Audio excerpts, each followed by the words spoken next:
Pernah gak sih kalian kesulitan menolak permintaan orang lain? Terpaksa menerima permintaan mereka meski sebenarnya nggak bersedia? Atau kalian lebih sering menyenangkan orang lain daripada diri sendiri?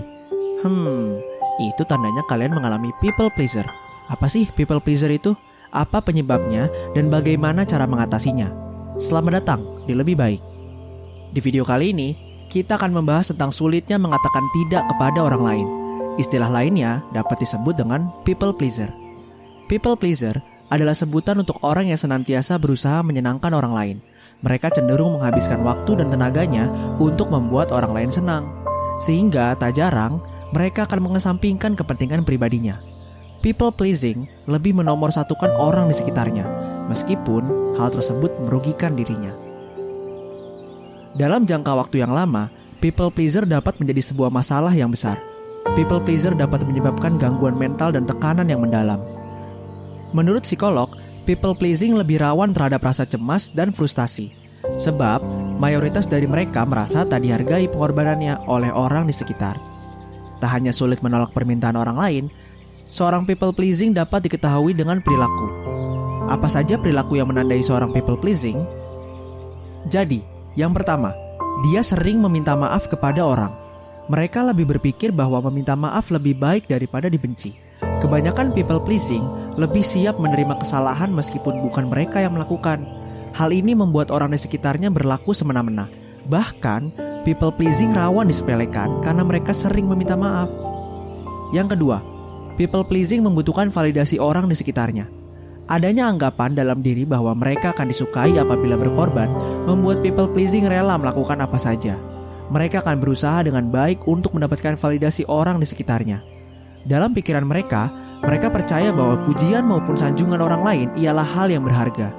Jalan apa saja akan ditempuh untuk membuat hati orang lain senang.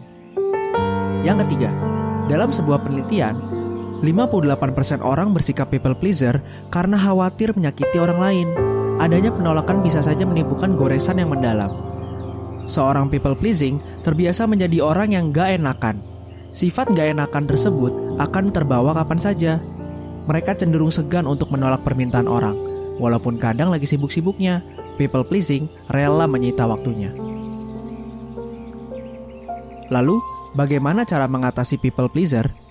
Menurut Keisha Pruden, seorang ahli terapis di Ahoskie, Carolina, mengatakan, "It will be scary at first to voice your true feelings because you are so used to catering to other people and their feelings. However, those that love and support you will applaud your efforts to live an authentic life." Ya benar, seorang people pleasing harus menyuarakan perasaannya yang sebenarnya. Mereka harus berani mengungkapkan kalau sebenarnya tidak bersedia memenuhi permintaan seseorang. People pleaser harus mencoba menolak ajakan maupun permintaan orang yang sekiranya berat untuk dilakukan. Mereka harus berhenti menjadi people pleaser dengan lebih berani mengutarakan perasaannya. Selain itu, mencoba meminta maaf pada diri sendiri dapat dilakukan untuk menenangkan perasaan people pleasing. Misalnya, "Maaf, saya berjanji tidak mengulanginya lagi. Maaf, saya akan lebih memperhatikan diri sendiri." Tak hanya itu, apabila people pleaser tak kunjung hilang, seseorang dapat menghubungi psikolog. Dengan psikolog, people pleasing akan merasa lebih baik. Mereka dapat mencurahkan kegundahannya selama ini, terutama rasa gak enakan ketika menolak permohonan orang lain. Jadi, tunggu apa lagi? Mari berhenti jadi people pleaser dan fokus memperbaiki diri. Jangan tunda untuk like, share, dan subscribe Lebih Baik. Dosis harian untuk informasi dan berita terkini untuk kamu yang ingin menjadi lebih